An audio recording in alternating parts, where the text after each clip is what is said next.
The boardroom was alive with a low rustle of papers, the sharp clink of pens against crystal water glasses, and the subtle but deliberate glances traded across the long table. At the far end sat the one man they all agreed to treat as an outsider, the black executive whose very presence unsettled their unspoken hierarchy. They didn't have to speak to make their disdain clear. It was in the way chairs shifted to close him off, in the way documents were passed around him as if he wasn't there, in the mocking smiles that bloomed the moment his eyes dropped to his notes. What no one realized was that every smirk, every act of dismissal, every ounce of arrogance directed his way was piling weight onto a revelation none of them were prepared to face. Because beneath the surface of their cruelty, the truth waited like a storm about to break, a truth so devastating that the laughter in that room would soon be silenced forever. You do not want to miss how this story unfolds, so make sure to like the video, subscribe for more, and tell me in the comments what you think of this plot and where you are watching from, so I can hear your voice in this conversation. The quarterly board meeting was meant to be a moment of strategic alignment, yet before a single chart appeared on the screen or a single number was discussed, the tone of the gathering had already shifted into something darker. James Carter walked into the glass-walled conference room, his notes in order, his laptop ready, and his mind calm, only to find that composure alone would not shield him from the quiet storm of arrogance that the others had prepared. Marshall Greer, an older member with a reputation for wielding influence through subtle intimidation, made his move the moment James approached his assigned seat. Instead of making space, Marshall shoved his chair back so far that it blocked the narrow aisle, forcing James to pause awkwardly at the head of the table. Marshall pretended to be too busy shuffling through his leather-bound notebook, his movements exaggerated, his face a mask of concentration, yet the corners of his mouth twitched as though he knew exactly what he was doing. The slight delay was enough to draw attention, and a few members smirked into their coffee cups, amused at the sight of James standing in silence, waiting for a courtesy that never came. James did not flinch, did not sigh, did not roll his eyes. He simply adjusted the angle of his body, waited until Marshall slowly shifted, and slid into the chair with the same calm precision he had mastered his entire career. But silence carried its own weight, and the quiet chuckles floating across the polished oak table confirmed what he already sensed. This was no ordinary meeting. The undercurrent was not about financial results or upcoming projects. It was about him, about his presence, about the audacity of a man like him to hold authority in a room built by people who believed they owned every inch of it. Clarissa Boone arrived a moment later, her heels clicking sharply against the floor, a designer bag swinging at her wrist. Without breaking her stride, without so much as glancing in his direction, she placed her oversized paper coffee cup directly on top of his carefully arranged papers. It landed with a soft thud that echoed like an insult, the ring of condensation bleeding into the neat stack he had prepared for the presentation. The act was so casual it could have been mistaken for carelessness. But James knew better. She set it there because she wanted to, because in her mind his papers were no more important than a coaster at her disposal. He moved the cup aside with deliberate care, his fingers steady, his expression unreadable. She did not apologize, did not acknowledge him at all, but instead leaned back in her chair, tapping at her phone as if the meeting had not yet begun. The others noticed, and that was the point. These were not random gestures. They were signals, carefully chosen, designed to send a message without words. They marked him as the one they had decided to undermine today, the one they would chip away at until his authority seemed fragile, until his composure cracked. James had seen this before in different forms. In college classrooms where professors ignored his raised hand, in executive gatherings where his contributions were brushed aside, in dinners where waiters presented checks to anyone but him. Every slight, every delay, every forced humiliation stacked itself into a structure of resilience inside him. Yet here in this boardroom, the echoes of those old humiliations sharpened into something more concentrated. Marshall leaned back now, crossing his arms with satisfaction, watching James as if testing the limits of his patience. Clarissa scrolled her phone openly, unconcerned that she had just reduced his preparation to a resting surface for her drink. Elliot Sloan, seated across the table, observed with a faint smirk, as if taking mental notes of how far the game could be pushed. Veronica Alden adjusted her blazer and whispered something into the ear of the man beside her, her eyes flickering toward James with a glance that carried judgment rather than curiosity. With one deliberate sweep, Elliot slid James's folder underneath the others, as if relegating it to irrelevance, an unspoken signal that his work did not deserve to stand on its own. The gesture was theatrical in its precision, and several members chuckled, clapping lightly on the table as if a joke had been performed. James sat still, his hands folded neatly, his eyes narrowing only slightly as he registered the action. He did not protest, did not reach for the documents, but the weight of the insult pressed against his composure. Moments later, as the presentation cycled forward, Veronica Alden enacted her own calculated move. She let her pen slip from her hand, watching it roll until it rested near James's polished shoes. Without leaning forward, without shifting in her chair, she crossed her arms and tilted her head, waiting. The silence grew heavy, and all eyes turned subtly toward James. They expected him to do it, to stoop, to lower himself literally and symbolically before their gaze. With the grace of someone accustomed to enduring humiliation, James reached down, picked up the pen, and placed it carefully on the table in front of her. Veronica did not thank him. Instead, she tapped the pen twice against her notebook and leaned back again, her satisfaction written not in words, but in the smug curve of her smile. The meeting continued, but the rhythm had shifted. What was supposed to be a professional exchange of strategies had turned into a performance of social dominance. Every action seemed choreographed to undermine James's presence. Charts were discussed, numbers debated. But beneath the surface of financial jargon, there was an undercurrent of mockery, a collective effort to diminish the man sitting at the far side of the table. Elliot leaned back smugly, whispering something to the member beside him, both of them glancing in James's direction with smirks that never reached their eyes. Veronica doodled casually in her notebook as James prepared to speak, her body language a dismissal louder than any interruption. James remained unmoved, though each slight carved deeper into the room's atmosphere. He understood the theater of power more than anyone here realized. To them, his calm silence looked like resignation. To him, it was the steady beat of patience, the deliberate storing of every insult, every sneer, every action that would one day serve as evidence against them. He was not passive, he was observant. He cataloged Marshall's smug posture, Clarissa's careless arrogance, Elliot's calculated dismissal, and Veronica's staged condescension. They were all threads in the same tapestry, weaving themselves into a pattern they would not recognize until it was too late.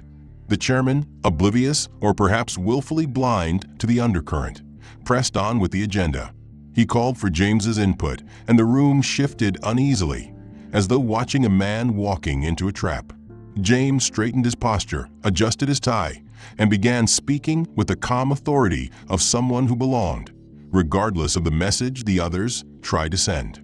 His voice was measured, his cadence deliberate, his points supported by facts and clear analysis. Yet as he spoke, Clarissa tapped her nails against the table, Elliot exaggerated a yawn, and Veronica scrolled her phone beneath the table edge. The dismissive gestures were not hidden. They were designed to be seen, designed to spread the impression that his contributions lacked value. For the casual observer, these actions might have seemed petty, childish even. But in a boardroom, perception was power. They knew it, and so did he. Their strategy was not to confront him directly, but to strip away his authority piece by piece, reducing his credibility not with arguments, but with disdain. It was a tactic as old as prejudice itself, wrapped in modern clothes, executed beneath glass walls and corporate gloss. But what they failed to recognize was that James had lived his entire life in the shadow of such tactics, and endurance had shaped him into something far stronger than their fragile egos could ever understand. The minutes dragged on, each one marked by another subtle act of dismissal. Elliot interrupted with offhand remarks, pretending to clarify data that James had already explained. Veronica leaned back, tapping her pen rhythmically, drawing attention away from his words.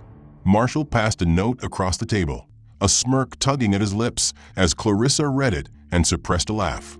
The details of their cruelty built up like raindrops gathering into a storm.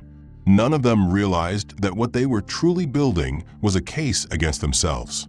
James Carter sat with his notes aligned perfectly, his slides prepared in a sequence that told a story of financial strength and future growth.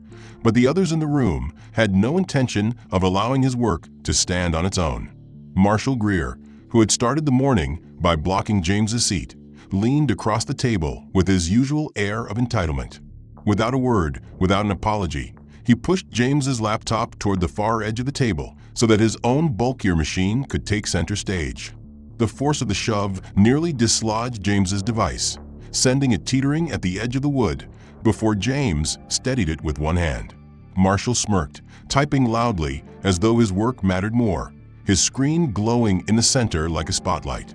James's slides, carefully cued, were now partially obscured, his view of the projector line of sight interrupted. The message was not subtle.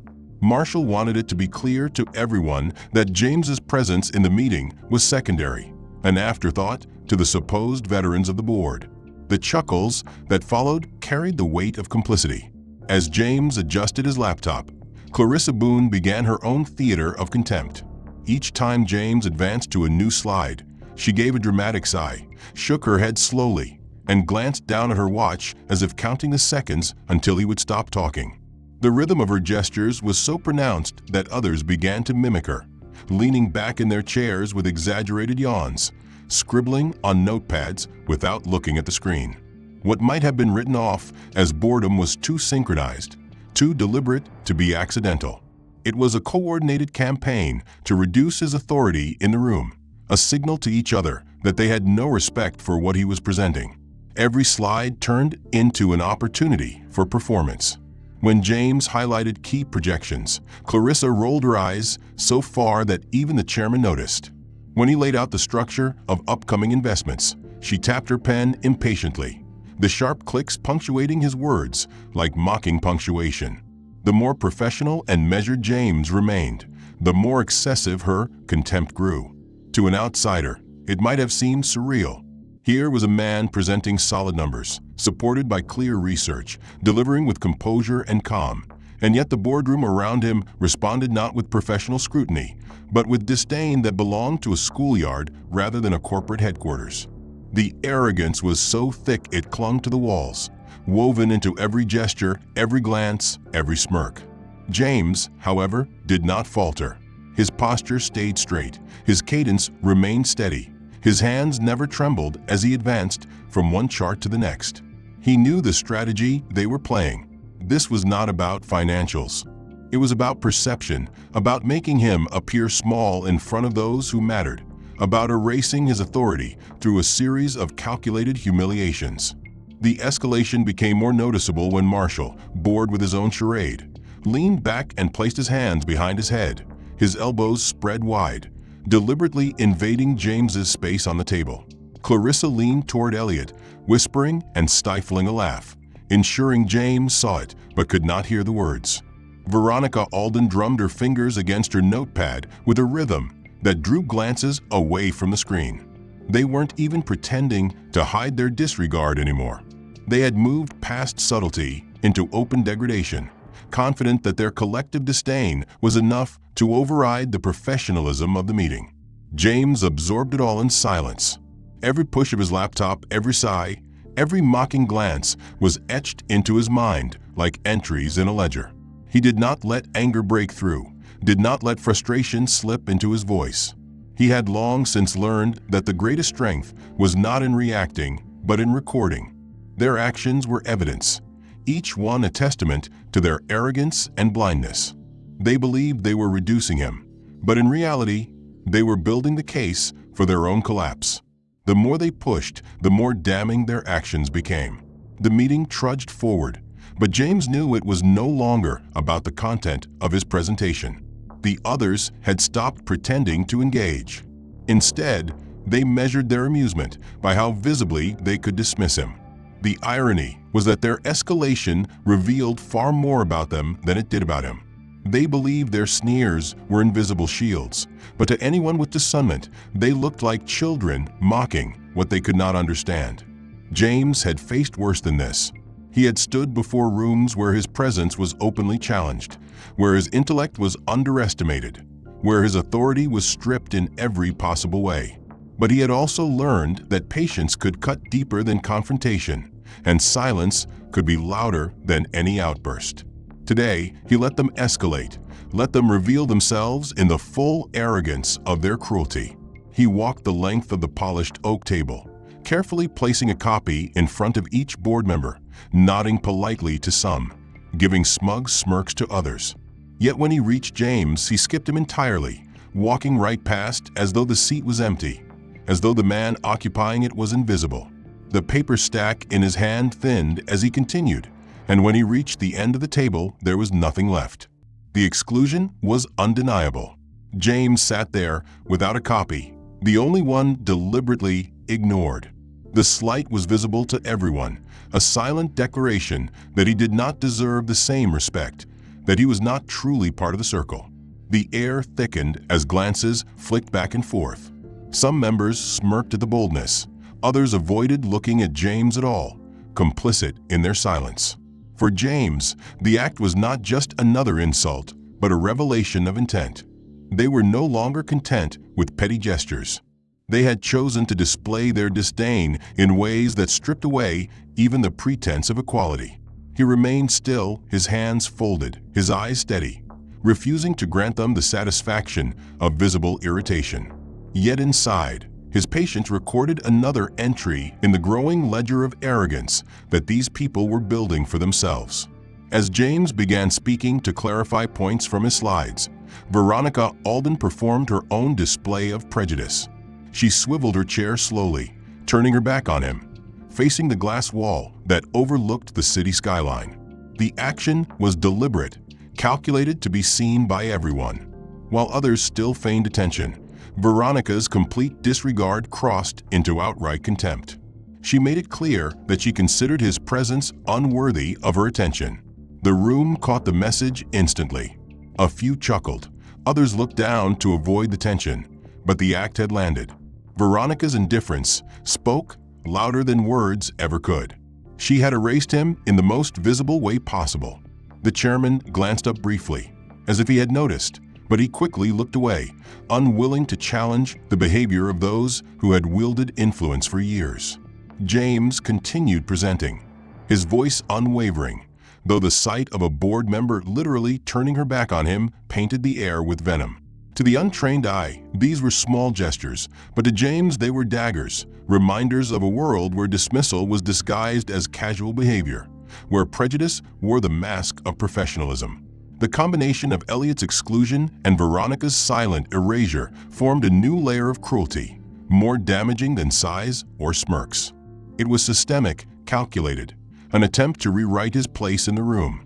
Yet James's silence, his refusal to yield to their game, made their prejudice even more damning. He kept his focus on the screen, explaining figures, outlining strategies, maintaining the dignity they sought to strip away. He knew their game and understood that every move they made was not truly against him, but against themselves. Each gesture of arrogance revealed their blindness, their inability to recognize the strength of the man they targeted. The atmosphere shifted again as the report circulated and James pressed forward with his section of the agenda. The more composed he remained, the more the others reached for new ways to degrade him. What they could not see was that their actions were writing the script of their own undoing. James, sitting at the far end with steady composure, knew that patience was his weapon, that silence could cut deeper than protest. He understood that allowing them to show the depths of their arrogance was the first step toward revealing the truth. Their behavior exposed them more than it ever diminished him. The board members no longer bothered with subtlety. They wanted their disdain to be visible, undeniable, and cruel. As James moved to gather his notes for the next segment of his presentation, Marshall Greer reached into his pocket, pulled out a small pouch, and spilled a handful of glass marbles across the table.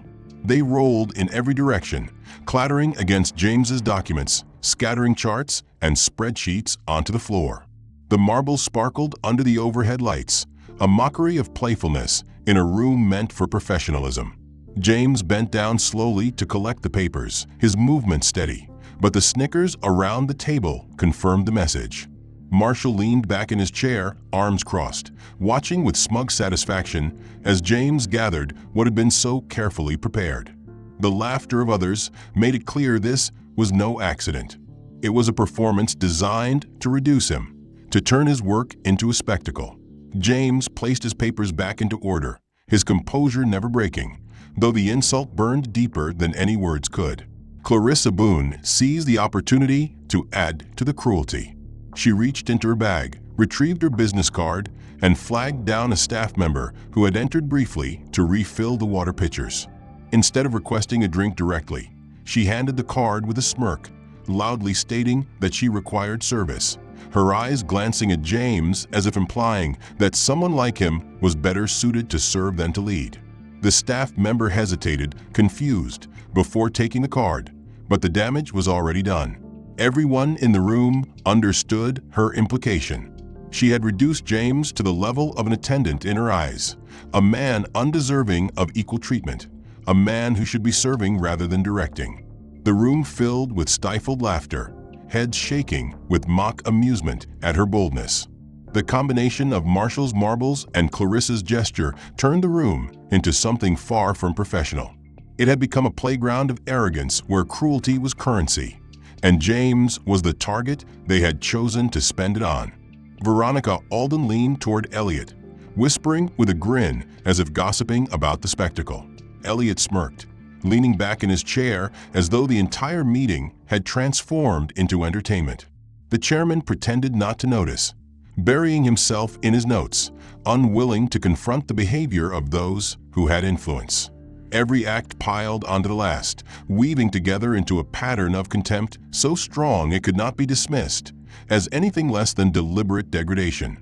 Yet James remained immovable. He gathered his notes, straightened them carefully, and placed them back in order, every movement controlled, every gesture calm. He did not allow his anger to surface, did not allow the smirks to provoke him. He had endured worse in rooms with greater stakes. He knew that responding in kind would give them the satisfaction they sought, would confirm the image they wanted to project. Instead, he chose silence, letting their arrogance echo louder than his words ever could. Inside, however, he took note. He cataloged each act of cruelty, each smirk, each laugh, each piece of evidence that proved their unworthiness to lead. He understood that these moments, though humiliating now, would serve as the very foundation of their undoing. The meeting pressed forward, but the atmosphere was poisoned beyond repair. Marshall toyed with another marble in his hand, rolling it between his fingers as if daring James to react. Clarissa leaned back in her chair, eyes filled with smug amusement, her posture that of someone who believed she had secured her superiority. Veronica twirled her pen with studied indifference, while Elliot tapped his fingers rhythmically on the table, each tap a silent mockery. The collective effort to degrade James had reached its peak for the moment, and they were satisfied with the theater they had created. What they failed to realize was that arrogance at such a height is always followed by a fall. They believed their dominance was unshakable, that their mockery defined reality. But James Carter knew otherwise. He had not reached this room by accident. He had built his life on resilience, on endurance, on the ability to withstand storms far greater than the petty cruelty of arrogant board members. In the silence that followed, James advanced his slides once more, his voice steady as he outlined projections with clarity and authority. The numbers spoke for themselves, undeniable in their logic, unshaken by the chaos surrounding them. His restraint carried a power they could not see, a quiet strength that grew with every insult they hurled his way. The arrogance that filled the room was not his to carry, it belonged to them, and it would be their undoing. After Marshall's marbles and Clarissa's pointed insult, the others seemed to sense that the stage was set for something more decisive, something that would not merely embarrass James, but paint him as unfit for the role he held. Elliot Sloan struck first, his calm demeanor hiding the malice behind his act. He stood, walked to the projector, and inserted a drive with a set of charts he had prepared. With a click, a graph appeared on the screen, its axes misaligned, its data points altered just enough to misrepresent James's earlier projections. Elliot began to speak in a tone of feigned authority, pointing at the chart with deliberate confidence, claiming that the numbers James had been using did not match company records. To the untrained eye, the chart looked convincing. To the members already predisposed to mock James, it appeared to confirm what they wanted to believe, that he was incompetent, that his work was flawed, that his presence was a mistake. Applause rippled through the room, small nods of approval passing from one to another, as if Elliot had uncovered a weakness that validated their prejudice. James sat calmly, eyes fixed on the chart, recognizing every deliberate mislabel, every falsified figure, every deceitful adjustment. He knew the truth, knew the numbers were wrong, but he also knew that silence now was more powerful than defensive protest. He let the spectacle play out, storing the moment alongside all the others, adding another stone to the pile of arrogance they were building for themselves. As the room settled from Elliot's false display, Veronica Alden took her turn to twist a knife. She opened her laptop, connected it to the projector, and without a word brought up an image that she had clearly prepared in advance. On the screen appeared a photograph of James at a community charity event in a rundown neighborhood, his sleeves rolled up as he spoke with children and families. The picture was warm, human, and real, but Veronica framed it with venom. She gestured toward the image with a sneer, implying that this was where James truly belonged, not in a polished boardroom of executives. The unspoken message was unmistakable. He was a man from the outside, a man tied to places and people they considered beneath them, a man who could never embody the image they wanted their company to project.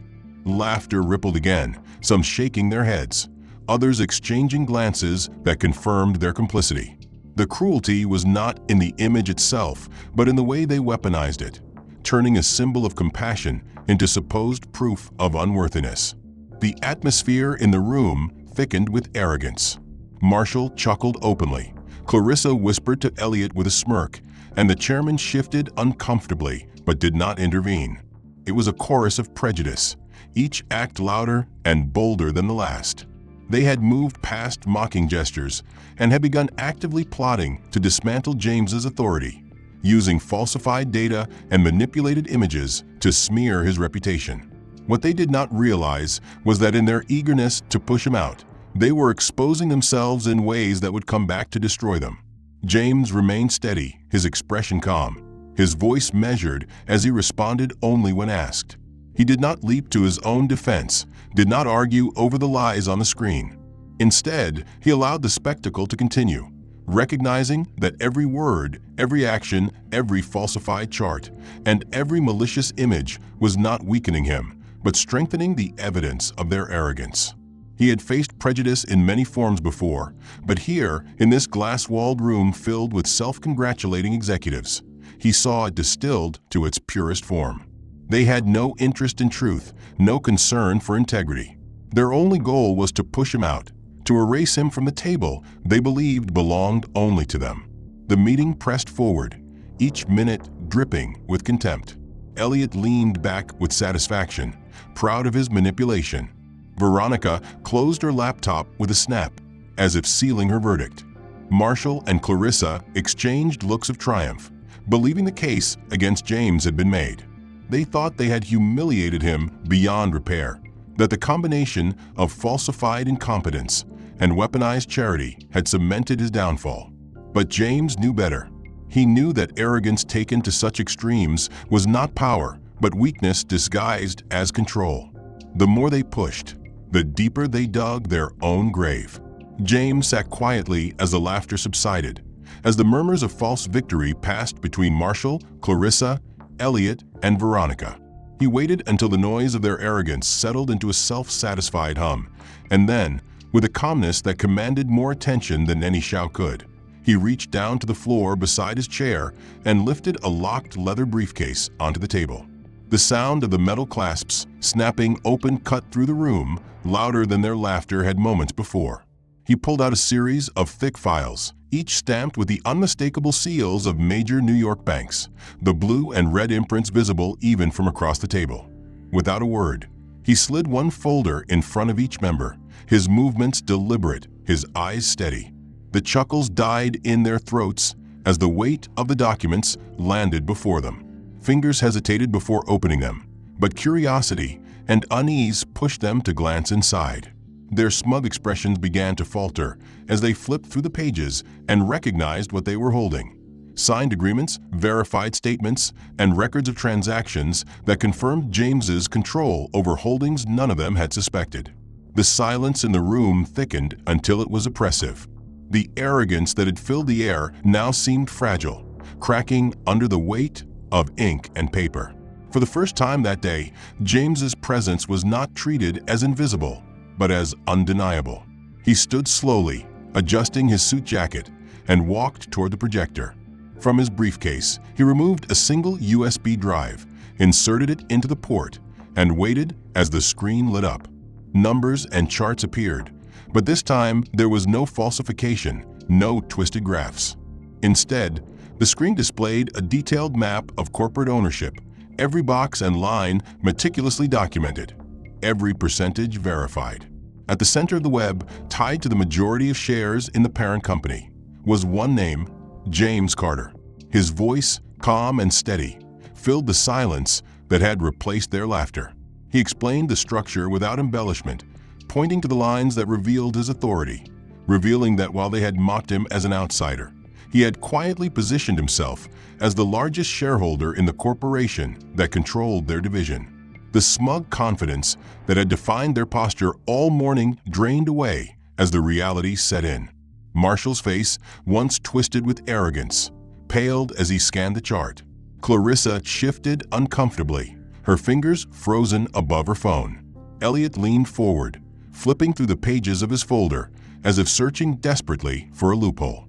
Veronica, who had so proudly turned her back on him earlier, now sat rigid, her eyes locked on the screen, her smirk gone, replaced by disbelief. Their silence was no longer dismissive, but heavy with the weight of recognition. The same arrogance that had driven them to humiliate him now left them defenseless in the face of undeniable truth. James did not gloat, did not smirk, did not raise his voice. He simply stood at the head of the table with the quiet authority of a man who had endured their cruelty and emerged with the power to end it. His composure now carried a different meaning. It was not the patience of a man absorbing humiliation, but the strength of a man who knew he held every card. The irony was sharp enough to cut through the air. They had spent the entire meeting mocking him, dismissing him, degrading him with every gesture and every wordless act of contempt. They had treated him as invisible, incompetent, unworthy. And now, without raising his voice, without lifting a finger in retaliation, he had revealed himself as the true power in the room, the man who not only belonged at the table, but owned the table itself. Their arrogance collapsed in on itself, exposed not by his anger, but by his evidence, not by confrontation, but by revelation. Marshall Greer's smug arrogance had dissolved into a pale stiffness. Clarissa Boone's confidence evaporated into nervous fidgeting. Elliot Sloan's false authority was broken by the desperate flipping of pages, and Veronica Alden's calculated disdain was now replaced by a rigid posture that betrayed the shock she tried to hide. They had been stripped of their illusions in one stroke, yet James was not finished. He reached again into the briefcase, his movement steady, his expression calm, pulling out another stack of documents, this one thicker and heavier than the last. The weight of the papers hit the polished wood of the table with a dull thud that echoed in the silence. These were not simply records of ownership, but notarized merger contracts, stamped, signed, and sealed by attorneys and certified offices. James slid them into the center of the table, allowing the pages to fan open where the seals were clearly visible. The board leaned forward instinctively, eyes widening as they recognized what they were looking at. These contracts did not outline a possibility nor a proposal, but a completed transaction. Their division, the very one they believed they controlled, had already been purchased and absorbed into James's authority before the meeting had even begun. They had mocked a man they no longer held power over, ridiculed a leader who already owned their fate. The room shifted from silence to a stifled chaos of whispers and hurried breaths. Marshall tried to speak, but his voice cracked, and the sound fell flat. Clarissa shook her head slowly, muttering disbelief under her breath. Elliot flipped frantically through the contracts, his finger tracing signatures that confirmed the deal was real, his lips pressed into a tight line as if he might somehow will the ink to disappear. Veronica simply stared at the documents, her pen forgotten in her hand, her face stiff with the realization that every gesture of arrogance she had performed now reflected back on her as foolishness. The irony was brutal. Every laugh, every smirk, every contemptuous move they had made was now framed against the reality that James had already acquired what they thought was theirs to control. Their arrogance had not just been misplaced, it had been absurd. James let the weight of the revelation settle before moving again. He reached into the briefcase a final time and withdrew a small, black velvet box. The members watched him with nervous anticipation, as though the box might contain something that would seal their fate entirely. He opened it slowly, revealing a neatly arranged set of office keys and executive access cards, each one labeled with a name. With quiet composure, James gestured to the legal aide who had been waiting silently near the doorway. The aide stepped forward, collected the box, and began placing the items in front of each member. The cards were not theirs. They were reassigned. Each one bore names of replacements, people chosen by James to take over the positions of those who had humiliated him. The keys represented new offices, offices they would not occupy. The gesture was final, undeniable, a symbolic transfer of authority delivered in the most humiliating way possible. In the space of minutes, they had gone from mocking him as an outsider to realizing they were the ones who had already been replaced. The boardroom that had moments ago been filled with smirks and laughter now felt like a courtroom where judgment had been delivered. The defendants sat stunned, papers and keys laid before them as evidence of their downfall, while the man they had ridiculed stood as judge, jury, and executioner without raising his voice or breaking his calm. James did not gloat. He did not need to. The evidence spoke louder than any words. He had allowed them to expose their arrogance fully before pulling the ground out from beneath them, and now they sat in the rubble of their own making. The shift in the atmosphere was absolute. Marshall slumped in his chair, his hands gripping the folder as though holding it tighter might change its contents. Clarissa looked away, unable to meet James's steady gaze. Elliot rubbed his temples, defeated by the realization that his attempt to discredit James with false data had been destroyed by documents that carried the weight of law. Veronica, who had turned her back on him earlier, now sat frozen, forced to face the reality that the man she had dismissed as unworthy had orchestrated a takeover that left her powerless. The arrogance that had once united them now fractured into silence, each one lost in the gravity of what they had lost. They had believed they were dismantling James Carter with every smirk, every insult, every humiliating act. Yet in a matter of minutes, they had discovered that not only did he own the authority they despised, he had already replaced them in the hierarchy they thought was untouchable. The silence grew unbearable, a crushing weight pressing down on those who had lived so comfortably in arrogance. And the first to break was Marshall Greer, his face pale and his arrogance shattered. He pushed back his chair with a scrape that echoed through the room. He stood abruptly, his body stiff with panic, and made for the door as if escape could undo what had just been revealed. But before he reached it, the doors opened inward and two members of internal security stepped in, dressed in dark suits, their expressions firm and professional. Without hesitation, one of them held out a hand and requested Marshall's company badge. The words were calm but final, an order delivered with the quiet authority of inevitability. Marshall froze, looking around the table for support that no one offered. His arrogance had dissolved into desperation, but there was nowhere left for him to hide. Slowly, reluctantly, he removed the badge from the pocket of his jacket and placed it into the guard's hand. The simple act was devastating. It was not only the surrender of a piece of plastic, but the symbolic end of his authority. the final humiliation delivered in front of those who had once applauded his cruelty. He lowered himself back into his chair, silent and broken, the marble he had once toyed with now lying forgotten on the table. The others watched, their fear mounting as the reality of their downfall became clearer. Clarissa Boone, who had earlier treated James like a servant, tried desperately to salvage her position. She pulled a folder from her bag and placed it on the table with trembling hands. Inside were personal files she had compiled, documents she claimed demonstrated her indispensable value to the company. Her words tumbled out quickly, her voice breaking the silence with a frantic plea that her history of connections and projects proved she was too valuable to be cast aside. But before she could finish, the company lawyer, seated quietly at the far end of the table, opened his folder and spoke with measured authority. He pointed directly to clauses in the contract James had presented, clauses Clarissa herself had signed without ever imagining they would be used against her. Those clauses left no room for negotiation, no space for her to argue her worth. They made it clear that with the merger completed, her role was not only unnecessary but legally terminated effective immediately. The color drained from her face as the realization struck. Her arrogance had blinded her to the consequences of her own complacency, and now, as the lawyer's calm explanation cut through her frantic words, she sat back in her chair defeated, the folder still open before her, the papers that had once seemed like armor now nothing more than wasted ink. The room spiraled further into collapse.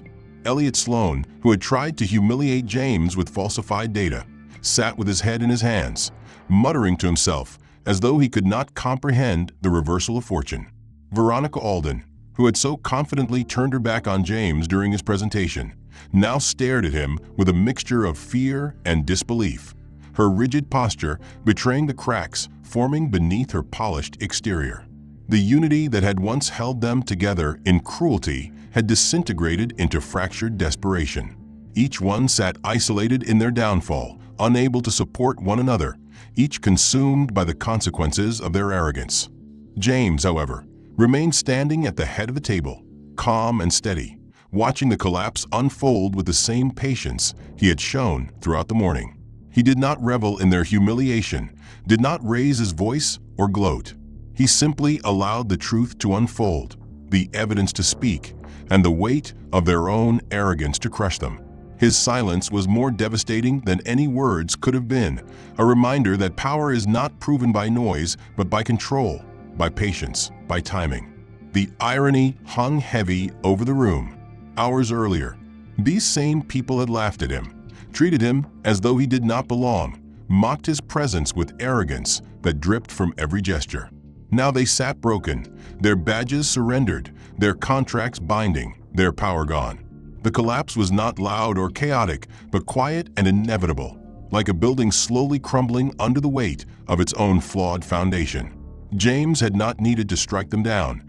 They had built their own downfall with every act of cruelty, every gesture of arrogance, every assumption of superiority. The collapse that had begun with Marshall surrendering his badge and Clarissa losing her role reached its conclusion in the next painful moments, when the weight of finality settled across the boardroom like a closing curtain. Elliot Sloan, who had once stood proudly before the projector with falsified charts designed to humiliate James Carter, sat at the table still flipping through the contracts, his hands trembling as though he could undo what had already been written in law. His laptop sat open before him, glowing faintly, connected to the company's systems that he believed were still within his grasp. But as he tried to access files, the screen flickered once, then again, and then went completely dark. A small notification appeared before vanishing, and with it, his authority dissolved. His access to email, financial accounts, and the internal network had been revoked in real time, and he was now cut off from the power he had once wielded to intimidate and manipulate. The silence in the room deepened as the others realized what had happened, watching Elliot stare blankly at the lifeless device in front of him. He tapped the keys in desperation, but nothing responded. The system had already erased him, stripping away not only his ability to act, but the illusion of control he had clung to. The humiliation of being disconnected in front of his peers was worse than any insult. because it showed that his influence had not just been challenged but erased, dissolved into nothing before his very eyes.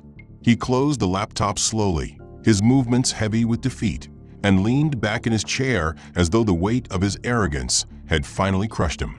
Veronica Alden, the last of the board members who had openly mocked James with the arrogance of someone who believed she was untouchable, tried to keep her composure as she watched Elliot crumble. She sat stiffly, her shoulders squared, her eyes focused on James as though refusing to admit defeat. But the sound from the hallway shattered her facade. The door opened slightly, and a staff member quietly stepped inside holding a polished brass nameplate. With practiced efficiency, they moved to the wall outside the glass doors of the boardroom and replaced the old nameplate with a new one. The faint click of metal sliding into place echoed louder than any voice. Veronica turned her head instinctively and saw it. James Carter's name engraved cleanly and prominently, the new mark of authority outside the room they had once controlled. The symbolism was inescapable. It was not a speech, not an announcement, not a dramatic confrontation. It was a quiet, undeniable act of replacement, the physical confirmation that the balance of power had shifted permanently. Veronica's face paled as the truth sank in. She had once turned her chair away from James, erasing him with her body language, but now she was the one erased, watching helplessly as his name took the place of hers and the others. The humiliation was absolute. The room remained still as the reality settled in for every member present. They had mocked James, dismissed him, humiliated him with every trick they could imagine. But now the tables had turned so completely that there was nothing left for them to hold on to. Marshall sat silent without his badge. Clarissa's folder lay useless beside her. Elliot's dark laptop rested like a coffin for his authority. And Veronica faced the wall where James's name now shone. Each one had been stripped not by anger or retaliation, but by truth, by the quiet and undeniable evidence of ownership and control. Their arrogance had not only collapsed, but had been buried beneath the weight of justice delivered in silence. James Carter, standing at the head of the table, remained calm, his composure as steady as it had been from the very beginning. He had not shouted, had not threatened, had not lowered himself to the level of the cruelty they had inflicted on him. Instead, he had allowed them to reveal themselves, to expose the full measure of their arrogance, to humiliate themselves by believing he was powerless. And when the time was right, he had revealed the truth, calmly and deliberately, stripping them of their illusions and replacing them with reality. The end was not marked by noise or chaos, but by the quiet efficiency of justice. His silence was more powerful than their jeers, his evidence stronger than their prejudice, his patience sharper than their cruelty. The lesson was clear, even to those who had spent the morning blinded by arrogance. Power is not defined by who laughs the loudest in a room, nor by who delivers the cruelest insult. True power is patient, it is prepared, and it does not need to announce itself until the moment is right. James had endured their contempt, absorbed their disdain, and when the time came, revealed that their cruelty had been nothing more than the prelude to their own undoing. They had mocked a man who already owned them, humiliated a leader who had already replaced them, dismissed a presence that had been stronger than theirs from the start. The justice was not in watching them fall loudly, but in watching them sit silently, stripped of the arrogance they once wore like armor. As the meeting drew to a close, the boardroom no longer felt like the place of exclusion it had been at the beginning. It felt transformed, marked by the presence of a man who had endured and prevailed. The members shuffled in their chairs, unable to meet his gaze, each one knowing they had been part of their own downfall. James gathered his briefcase, his documents, and stood tall. His nameplate now hung outside the door, his authority unquestioned, his dignity intact. He had not only survived their arrogance, but had turned it into the very tool of their defeat. The end. If this story held your attention and you felt the weight of how justice unfolded in that boardroom, make sure to like the video and subscribe so you never miss the next one. I want to hear from you. What did you think about the plot, about the arrogance of the board members, and the way James turned everything around without raising his voice? Share your thoughts in the comments and tell me where you are watching from. because your perspective matters and every comment helps shape the community we are building together.